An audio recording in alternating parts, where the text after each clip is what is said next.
Morning. बैठ जाइए सब।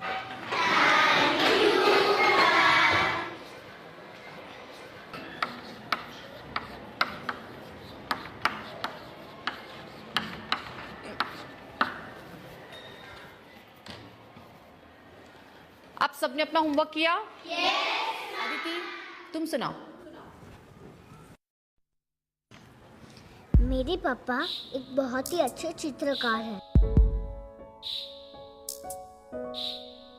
और उन्होंने अपने पेंटिंग्स के लिए बहुत सारे अवार्ड जीते हैं। लोग दूर दूर से उनकी पेंटिंग एग्जीबिशन देखने आते हैं। वो मुझे रोजाना स्कूल ले जाते हैं। मेरे पापा रोज मेरे साथ खेलते हैं। उनको नई नई चीजें खाने का शौक है। मुझे रोज रात अच्छी अच्छी कहानियाँ सुनाते हैं ताकि मैं अच्छे से सो सकूं। मेरे पापा